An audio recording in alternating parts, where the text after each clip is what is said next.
Check test 1, 2. Is this thing on? Can you hear me okay? Good afternoon.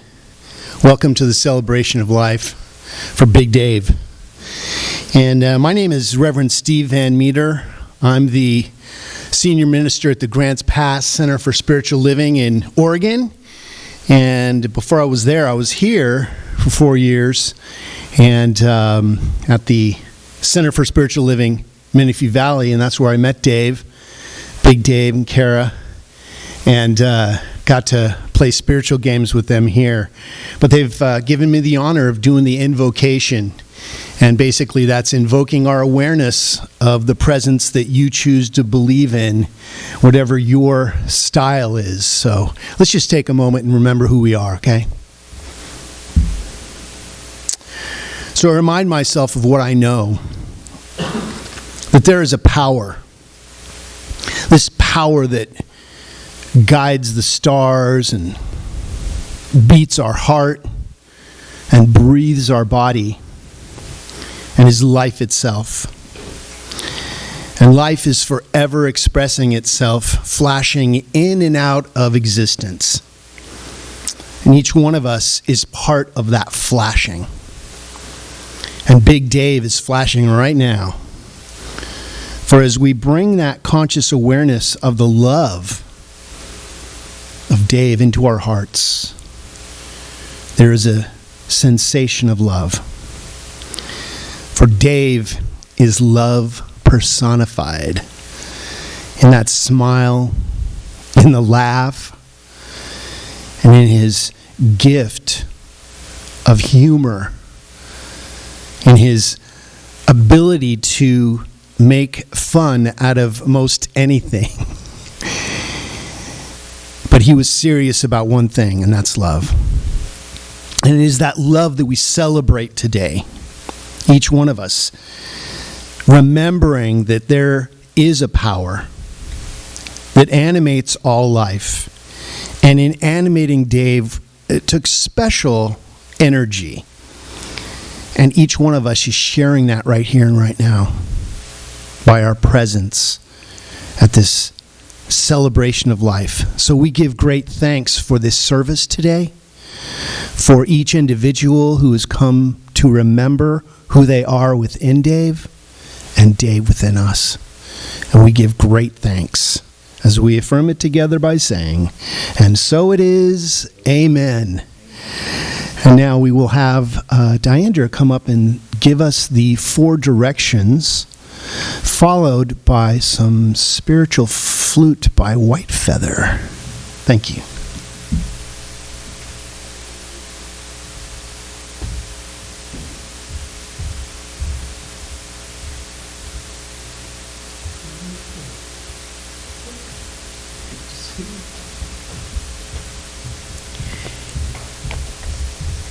Wow, there's never been so many people out there before.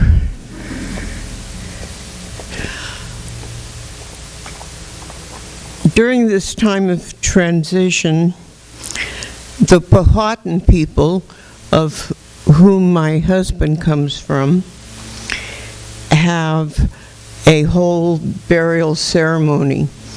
And during that ceremony, they speak of the 4 directions. And I wanted to give to you today what they say. Almost all indigenous people throughout the world recognize the 4 directions as being special in one way or another. And as I look through the audience, I think that many of us can trace our roots to some of those indigenous peoples. And here is what the Powhatan had to say. In the East, Great Spirit of life, come to us out of the East with the power of the rising sun. Let there be light in our words and actions. Let there be life on the path we walk. Let us remember always that you give the gift of a new day, and never let us ever be burdened with the sorrow of not continuing what our ancestors began. From the north, Great Spirit of love, come to us with the power of the north. Make us courageous when the cold wind of trouble, division, disagreement, and evil falls upon us. Give us strength and endurance for everything that is harsh, everything that hurts, and everything that makes us close our eyes and turn away. Let us move through life ready to take what comes from the north. From the west, Great light-giving Spirit, we face the west, the direction of sundown. Let us remember that the moment will come when our sun will go down. Never let us forget that we must fade into you. Knowing this, help us make every moment of our life precious in your sight. Give us a beautiful color, the color of love. Give us a great sky for setting, so that when it is our time to meet you, we can come in glory. And of the south they say, Great Spirit of creation, O God, send us the warm and soothing winds from the south. Comfort us and caress us when we are tired of trying and cold from the neglect and lack of interest of friends, family, and community to the ways of our ancestors. Unfold us like the gentle breeze unfolds the leaves on the trees. As you give to all the earth your warmth, moving wind, give to us so that we may grow closer to you in warmth. Amen.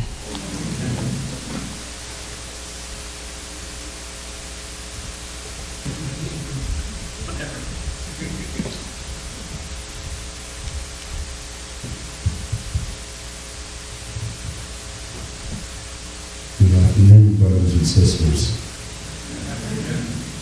And I wanted to hold this day very sacred for each and every one of us as we have a celebration of life. And that person's name was Dave. Dave was a wonderful man.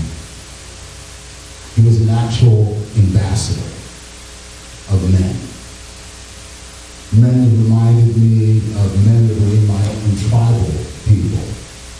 When I talked to Dave more than once, he always made me smile, and he always made me very happy. So I feel very honored today to be here to talk about one of the greatest men that I've personally ever met. He was so warm and kind within his heart, knowing that love was the forefront of everything. And we know that this person brought that same warmth to your hearts, to everyone's hearts, to make us feel proud of him, to know who he was. Feeling the love within himself made me a better man as time went by, because I took quite a few things that Dave had told me over the years and kept them very close to my heart. I've spoken to my own ancient ancestors the last few days about how this ceremony was going to go. And we have balance and we have integrity of a man that will never, ever be forgotten. So today I have some ceremonial music for you from my ancient ancestors that will honor Dave.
Gotta get prepared. Whose genius idea was that to play the video before I have to speak? It was mine. It was totally mine.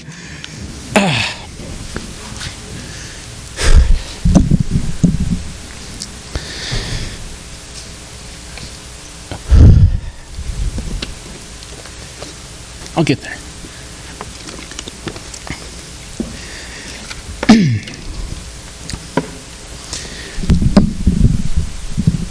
Hi, everyone. I'd like to thank you all for coming, obviously, first. For those of you that don't know me, I'm Little Dave, Dave's youngest son. Before I begin my speech, I'd like to explain a few things. Normally when you're talking about someone's life, you don't bring up negative things, like addictions they might have had, or the struggles, or the hard times they went through. But in this case, I think it's really important to understand my dad that you remember those times too. Because he didn't demean or judge himself for mistakes that he might have made. His theory was always, yeah, I made some bad choices, but we had some good times, didn't we? He used to say that to me quite a bit, usually after reminding me of some crazy story that we went through. We had some good times, didn't we? And sometimes it angered me. I never understood how, after all that we've been through, he could be so blind, or at the very least, to be so unacknowledging about the bad times in our past. I would respond with some snooty or snippy report like, Dad, we were homeless sleeping in our truck. Or, yeah, until we lost everything we owned, Dad. And he would kind of brush it off with his 3 favorite words. Oh, I know. Unfortunately, it wasn't until after he passed, and I've had a lot of time to be in my head and process the enigma that is Big Dave, that I finally understood his psyche. It wasn't that he forgot those bad times or forgot the hurt and pain that he suffered. It wasn't that he was denying those things that happened or pretending that they didn't actually transpire. It's that he chose not to focus on those things. He tried to not focus on the bad things or the negative things in life. Did that cause problems at some point throughout his life? Probably. But at this stage and at this age, would regrets for choices he made really do anything for him? Would it make a difference? No, it wouldn't. As a matter of fact, in all the years I've known my dad, I've only heard him voice 2 regrets to me. A few months ago, they put him on some new meds that helped him lose. Some of you may know, my dad had COPD and was on oxygen. A few months ago, they put him on some new meds that helped loosen up a lot of his phlegm. It worked. The first couple days of that was really rough because it was working too well. It was bringing up a lot of phlegm. And at one point, it brought up so much that he was actually choking on it, and he couldn't breathe. And it was pretty scary. After about 10 minutes, when he was finally able to clear it, we got him back to his room. He caught his breath. We put him back on his oxygen. He just looked at me and shook his head and said, I wish I would have never started smoking. Consider that my PSA for the day, by the way. The other one was he was about to go into surgery for his colon cancer about 10 years ago. It was a very major procedure. They ended up taking out his 15 inches of his large intestine, his spleen, his gallbladder, and just for fun, they took out his appendix too. So it was a big surgery. In the prep room, he looked at me and said, you know, bud, I wish I would have been a better father. I shut that shit down real quick. He was a great father, and I told him so, and I told him why.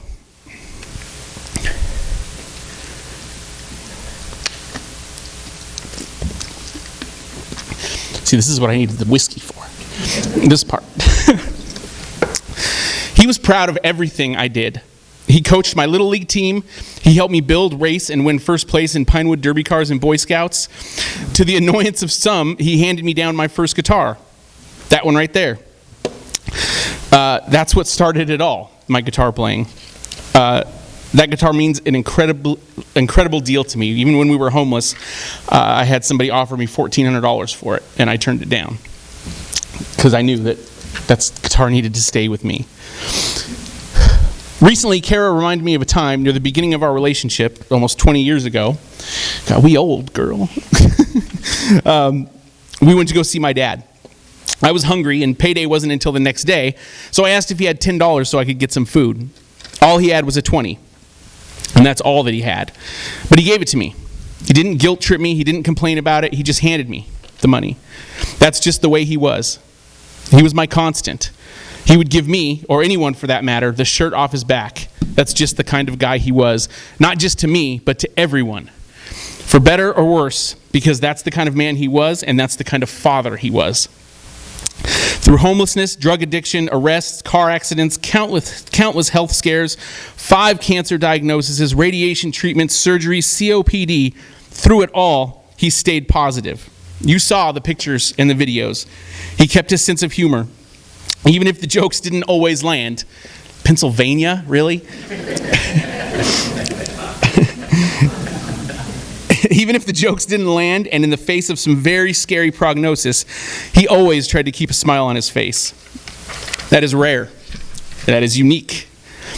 And that's what I want us all to try to focus on now, is that even through the blemishes and the blights, the hard times, the bad choices, we remember and honor the man that he was, good and bad, because all of those things are what made him Dave, David, Big Dave, Old Man Dave, OG Dave, Uncle Dave, Grandpa Coke, and most of all, my dad.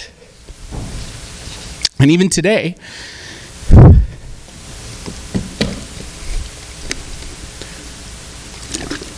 whiskey next time. Even today, I can still clearly hear his voice. We had some good times, didn't we, cowboy?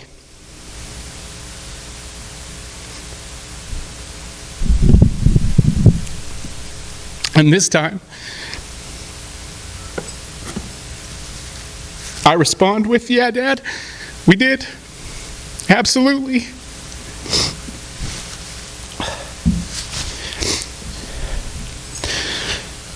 So at this time, I would like to stop crying, and I'm going to open up the floor now for others to share their stories. I'll come back up at the end and read some statements from some other people who couldn't be here, and I'll blabber some more at that point. So you're more than welcome to come on up one at a time and share your stories.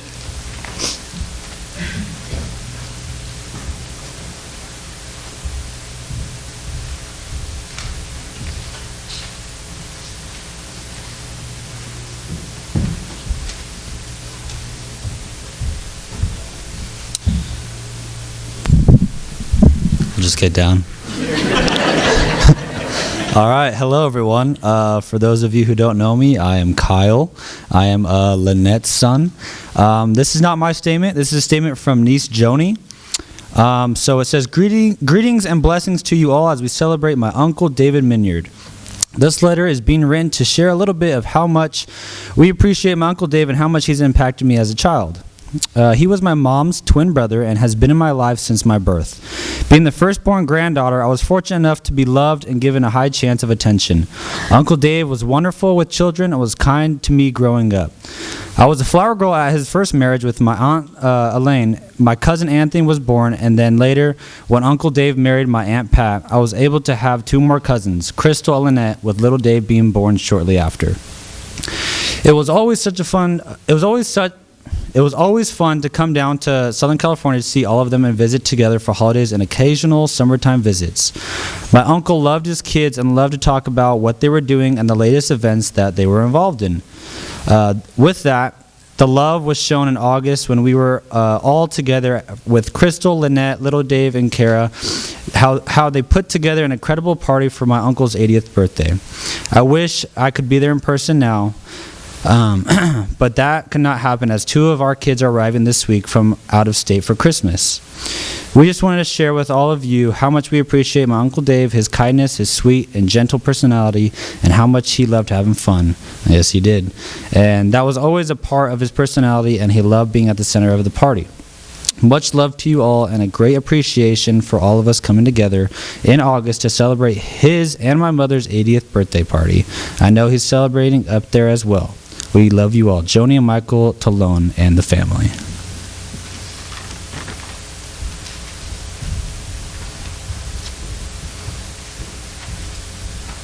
I'm going to follow that up with another letter from another family member. This is a statement from Aunt Mary, Dave's twin sister. It's a good follow-up for that, right? We deeply appreciate David and Kara and their family for the time and effort they have taken to make this celebration of Dave's life. We are very saddened that we can't be there. Dave and I were born on September 4th, 1941 in Lauratown, Arkansas. Being a twin was quite an honor for me. I was born 22 minutes before David. I always assumed I would be in charge. I was the sole protector of David. No one got to David without talking to me first. David never seemed to care until we got into junior high school. One day, After a confrontation with another boy, David said, "Mary, I can take care of myself." I still worried about him, but not anymore. God has taken over for me. Thank you, Lord. We weren't just brother and sister. We were friends from the day we were born. I don't know for sure, but I never knew anyone that didn't like David. I appreciate that David and I were able to celebrate our 80th birthday together just a few months ago. Little David and Kara did such a wonderful party. David was so happy and surprised. It's a wonderful memory of him for all of us that loved him. Thank you again, little Dave and Kara, Crystal and family, Lynette and family, and Anthony and family. David was very proud of his family, and so are we. With love, Aunt Mary, Uncle Jerry, Joni and Mike, John and Kathy, Jennifer and Jim.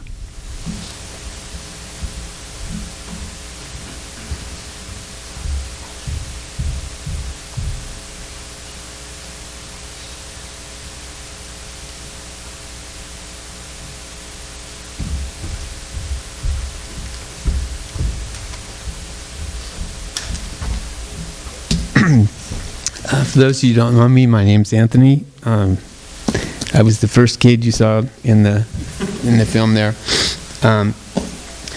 I think I couldn't believe I made it through Amazing Grace without crying. It's like, and then when I see Dave's face up there making faces and stuff, it's like that was too much. Anyways,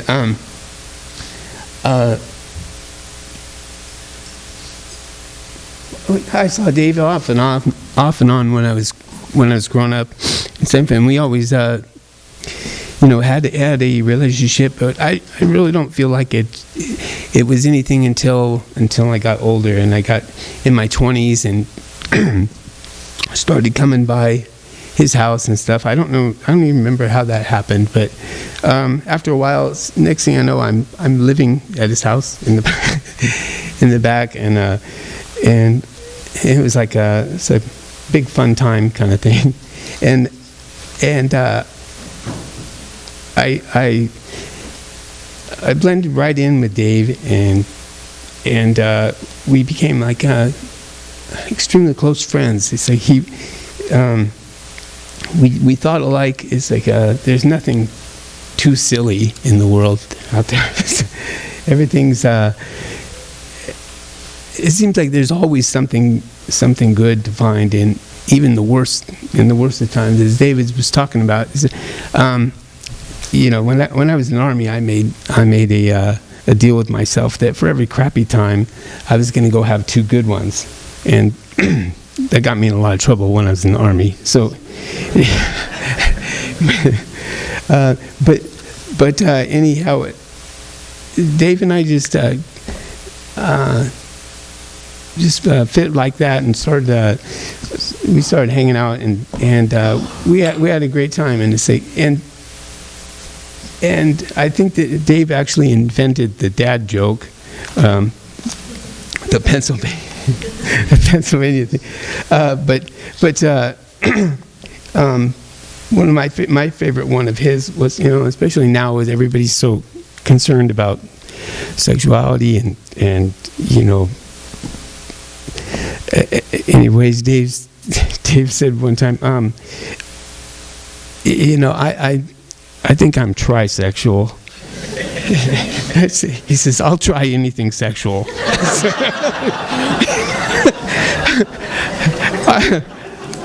I've gotten so many laughs about that over the years. It's like, people, hey, what's that one thing you said? Oh, yeah, and I think it did.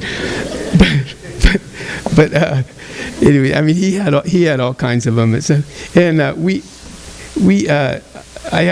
don't know which one of us was sillier, but hearing his voice on the messages it brought back so many memories, and hanging out in Cypress Avenue in that garage office that he had. So, or not Cypress, Coronado, yeah. Anyways,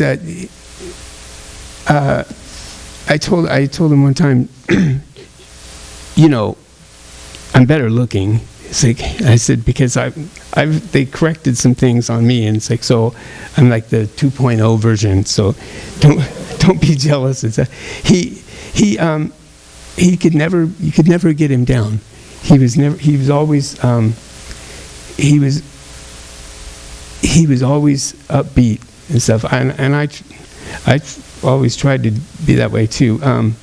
And he had his quirks. He had some funny things. Like I had a half pit, half Shar-Pei that would bark at him all the time. Every time he came over, I knew he was there because the dog was barking, and I don't know what it was, because he is a female dog, but he's like, I don't know why he barks at me.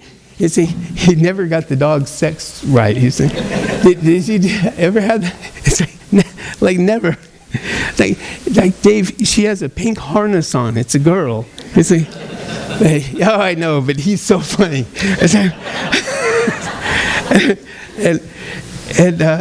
and he was, but nothing could get him down, and you just, it's a good way to live life in the sense that if it doesn't kill you and you're still around, then it's all right. It can't be that bad, you know. And I'm glad we got to see him at his party. It's like, it'd been a long time since I'd seen him. Been talking on the phone and stuff. I'd say I don't know when he started, but he always called me on my birthday and say, and so this year I won't. It'll be weird not hearing him call and stuff, but he'd always leave a message, and if I didn't get back to him, it's like he'd call me again, you know, luckily, because sometimes I didn't check my messages, you know. It's like, so, and it was always good to hear his voice, and it's like, and David, I can't tell you how much it means that you know, you were able to take care of him and stuff like that. And it's like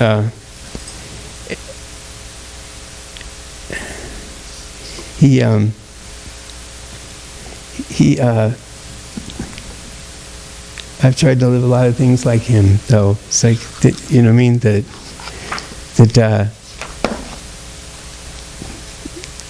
there's always something better around the corner, man. It's like nothing will kill you, and nothing will stop you. It's like, and I'm just glad that he was my father, and I'm glad I got to know him the way I did. It's like, and thank you.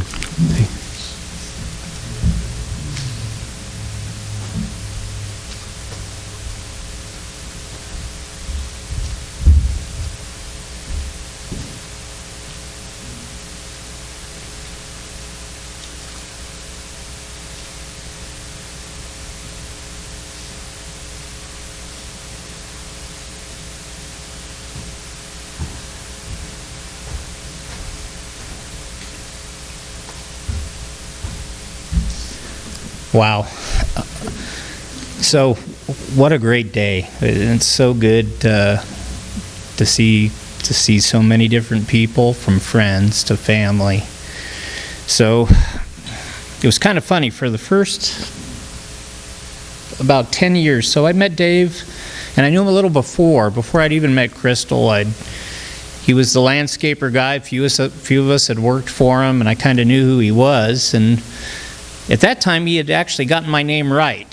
So, funny thing with Dave, from 92 probably until about 98, 2000, I was Orland.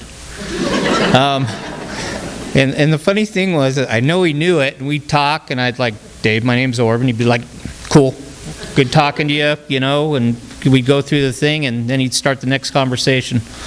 Orland, right? And I knew he did it on purpose half the time, but really, as Crystal and I, as we had our kids, it was really, really cool. Dave understood me, and we had some really good talks on life and things, but the one thing he really took out is I really look, and my kids, we really love sports, and we're really competitive, right? So as you could tell with the call, Dave always made it a point to check on the kids, see how they're doing on sports. If there was games going on, I'd always get the call. He'd always want to know, how can I bet on this? Can you get me into this pool? Over the last 3 years, he actually won 2 times on 2 of our football pools.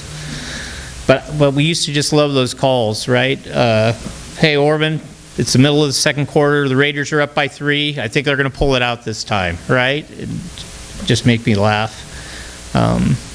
He really made a part of being with us. We ended up going to a lot of baseball games. He used to love. We'd go to Angel games. His probably favorite was going to Storm Stadium, going to that local Lake Elsinore Storm game, sitting, being able to sit with the kids, being able to watch the game. But then, because of that, it became more of a passion for him. He'd want to know what's going on in the game. He'd ask either whoever was there, Sam, Trev, Matthew, ask a little more about why are they doing those things, who was hitting home runs, if they knew the players. So overall, he became, for me, I know for Crystal he was always a dad, but for me it was more than a stepdad. He became a friend,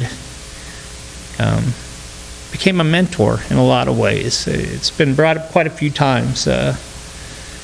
Dave, and I heard Anthony and call it silly, but there was a fun in him that was that just took over our relationship, that we could go through stuff, and at the end, no matter what was going on, there was always a laugh.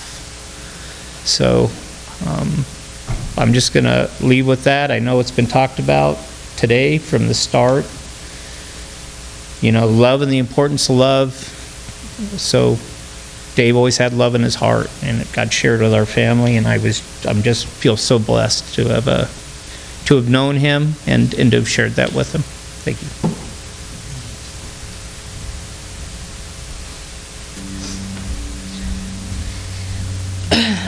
My husband, Rick Larson, we're really good friends with Crystal and Orvin, and we got to meet Dave, and he was so awesome, and he was just so fun.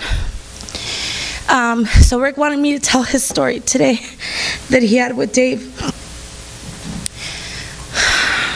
I'm sorry, I'm emotional for my friend. I love you, Crystal. And we were headed down to a concert. We were all in a limo. And we were headed down to see Eddie Money. And he was just so excited about the whole thing. And he was like a little kid. And it was cute to me because he was older. So he was just like, he was going to go have the time of his life at Disneyland. It was the cutest thing I had ever seen. But we're in the limo. I didn't even know who Eddie Money was, but I was having a blast.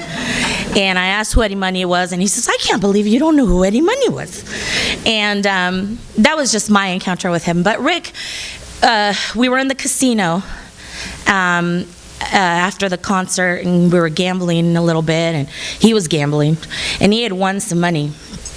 And Rick says that Rick's 6'4", and Dave was walking around, and Dave was way shorter than Rick, and he's walking around, and he had won, I guess, and he had all his cash in his hand. And Rick told him, he ran into him, he goes, hey, what are you doing here with all that money? He says, walking around, somebody's just going to push you and take it. And he thought it was the funniest thing, just kept laughing and laughing and laughing. And Rick says that he just really, really loved his personality. He was just so fun to be around and just ready for a good time. And Rick just wanted me to say that because he was just full of life and just a great guy. Great guy. I didn't get to know him as much and see him as much, but the times I saw him, man, he really made it an experience. So Rick just wanted me to say that for sure about Dave, and love you, Crystal. Love all of you, and I it's a hard time. But seems like he lived a great life, and had a lot of people that loved him. So anyway, just want to say that. Thank you.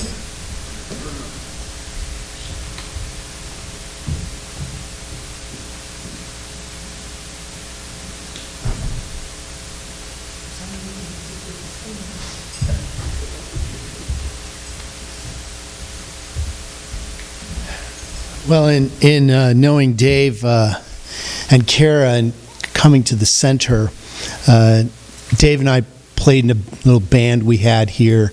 Dave would write the lyrics and the music and play the lead. And Big Dave just loved to see us play.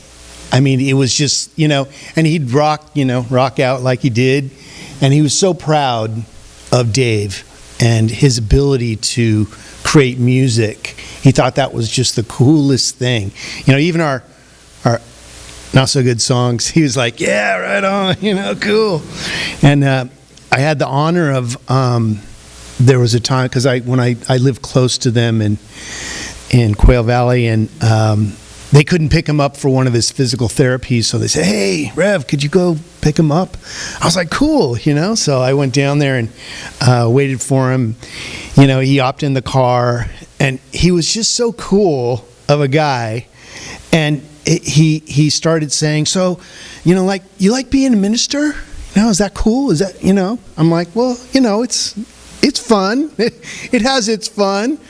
He's like, well, I really like what you're doing with Dave. Whatever you're saying up there that he likes, he's a better person because he's coming to the church. And he would come once in a while and enjoy it. I don't know if he ever, embraced it entirely, but he liked that you liked it, Dave. And he was a guy that was sliced right out of the 50s, and he would always, point at vehicles. Oh, I had one of those. He was a vehicle guy, and he just loved life. But his laughter was so infectious. And Karen, Dave, you guys, just having him in your home, when I get old, can I come stay with you guys? Because you guys had it down. But I just wanted to say what a great, great family man and a lover of life, he is. So, blessings. Hey, everybody. Real quick story. When I met Dave, it was in high school. I was picking Crystal up to go to a party Friday night. It was like one of the first times we were driving, and I remember going in, Crystal was still getting ready, and he's like, hey, bro, how you doing? Come on in. And I'm like, right on. He's like, hey, you want to get high? And I was looking around, looking for cameras or something. And I'm like, well, I'm taking your daughter. We're going to a party. I don't know, type thing. And it was a test. Now I think about it. It was a test. And so anyways, after that, I think I was pretty cool with him. But a good guy. Really good guy. You guys are really fortunate to have him as your dad, husband, father, friend. I feel really fortunate of knowing him. He was always just a stand-up guy. No matter what situation, like everyone's been saying, another testimony to that sweet guy.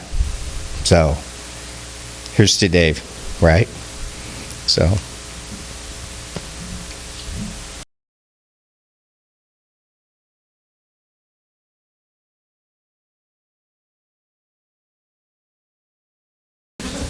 We roll the seat dice. Oh, shit, I forgot my water. Okay. What happened? Reach under your chair. Oh. There was a plan to put bottles of Fireball under everybody's chair at one point, so we could all take a shot together. Because my dad loved his Fireball, which is disgusting, but he loved it.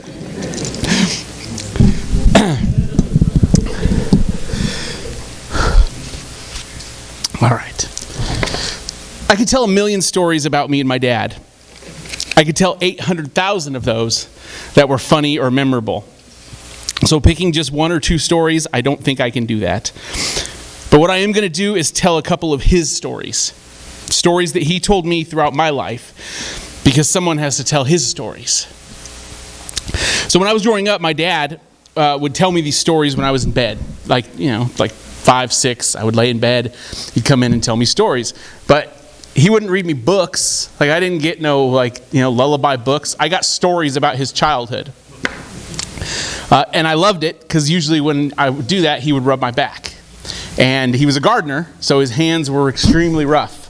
And so it felt like somebody was scratching my back. It was great. So these are a couple of those stories that he's told me, and I've tried to pass down over time. Growing up in the orange groves of Redlands, Dave had a lot of room to ride his bike. Attached to the side of their home on Redlands Boulevard, right across the street from where Walmart is now, that used to be called Highway 99, there was a huge chicken coop, which of course also housed a big black rooster.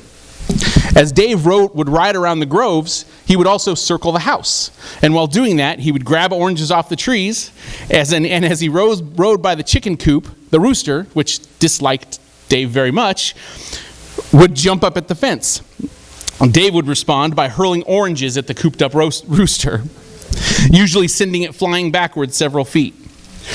Now, as terrible as that was, the problem was that at some point, the chickens needed to be fed. So as Dave would unlatch the coop to drop the feed, he always looked for the rooster. He'd keep an eye on him, be able to get in there, get out before the rooster made contact. The key word is typically. But as Dave walked into the pen one morning, the rooster was nowhere to be seen. So he took that as a safe bet, and he hurriedly tiptoed into the pen and dumped the feed.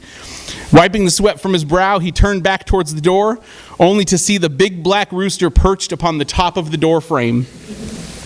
Almost instantly, the rooster spread his wings and let out a battle cry unlike anything Dave had ever heard.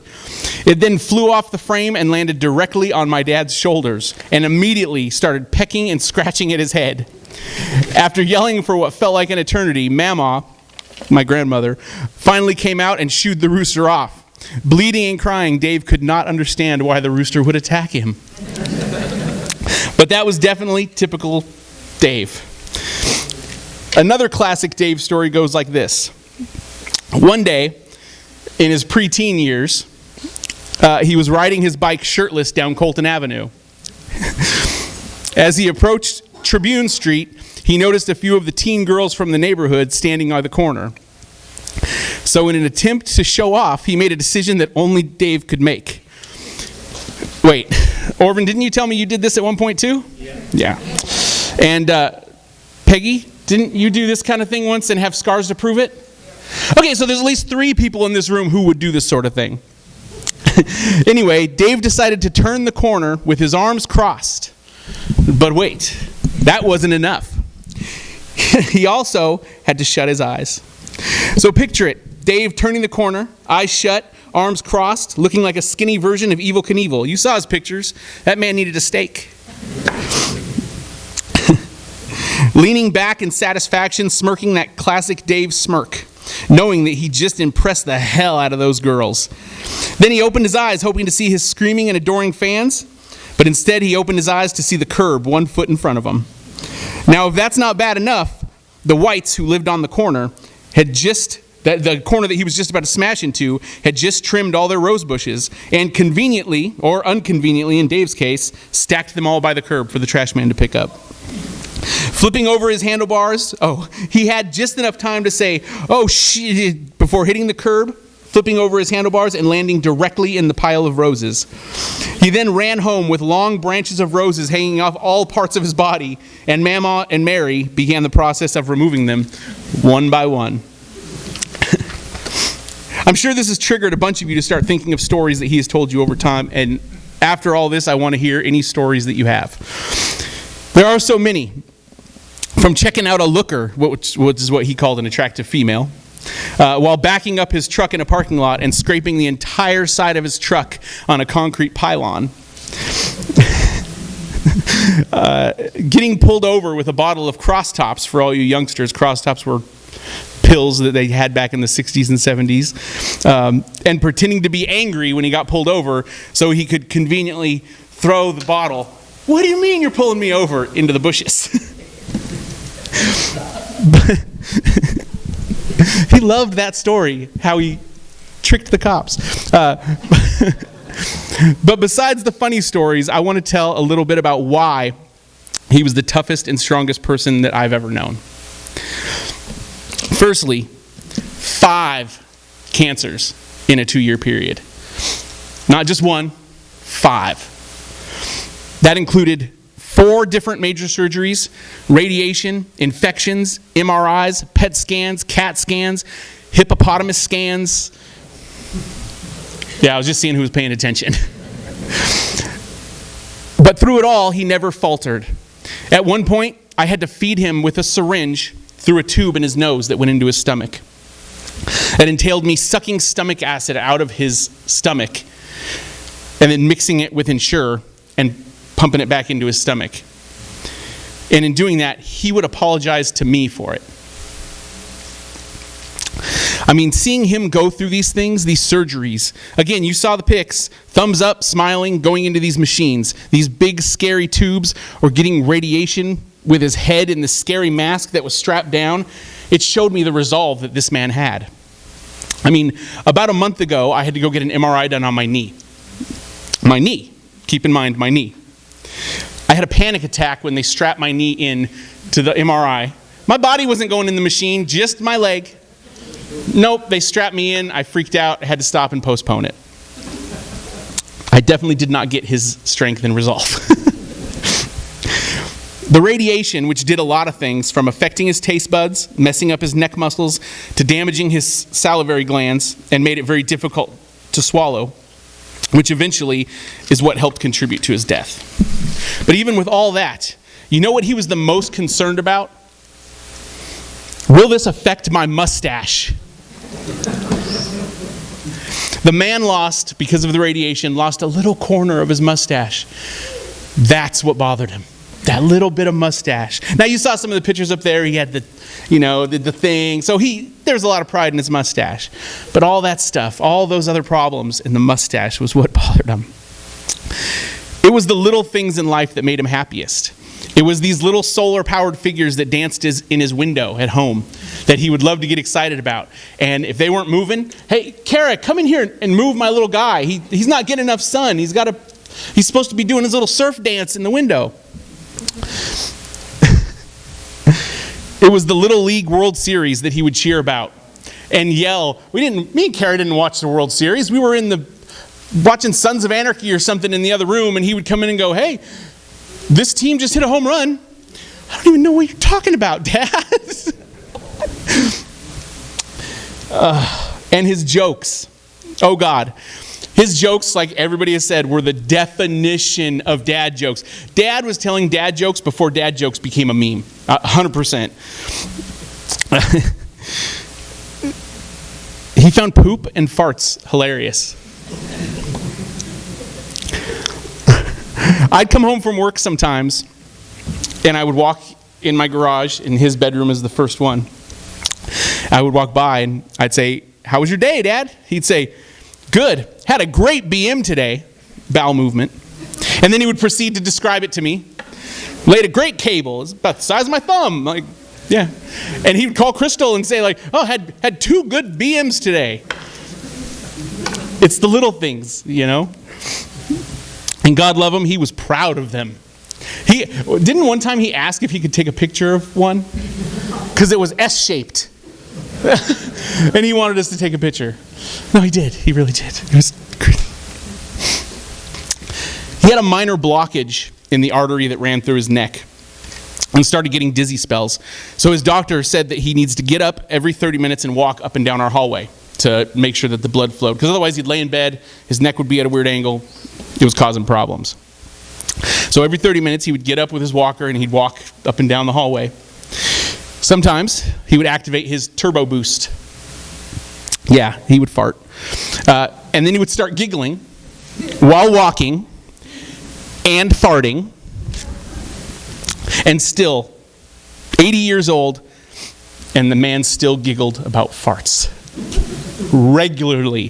This wasn't like, oh, I farted at the store and it was funny. This is, I'm in my hallway and I'm maniacally cackling about turbo boosting his way down our hallway. I hope that we all have that kind of mentality at that age. So in closing, there were a ton of things that my dad did repetitively, that Kara and I would mouth to each other when he said them.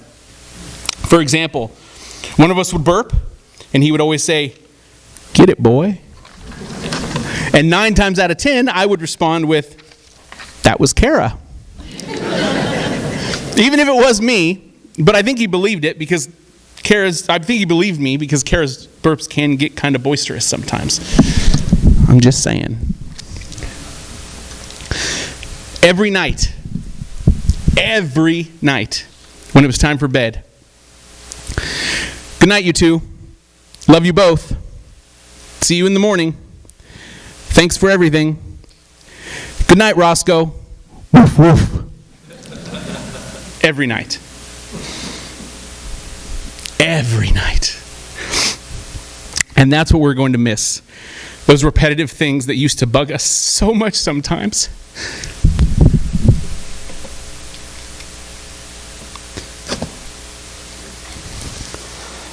The dad-isms, we call them.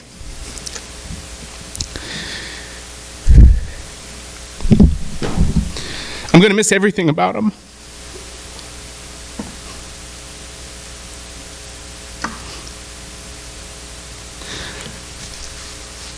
His laugh, his smile, his jokes. Maybe not all of them. His hugs.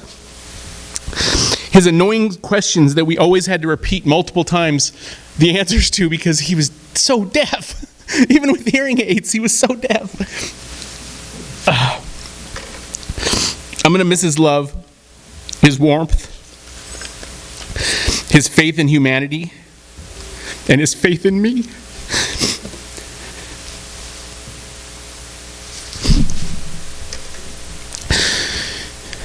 I'm going to miss my dad.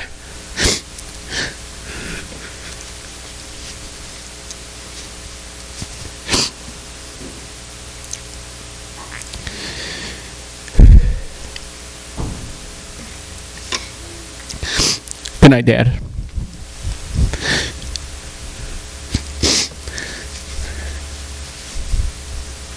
I love you too.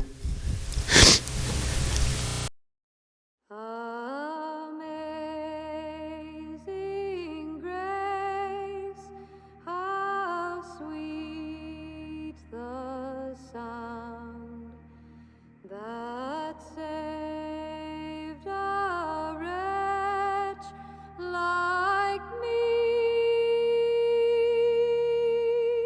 I once was lost, but now I'm found. Was blind, but now I see. 'Twas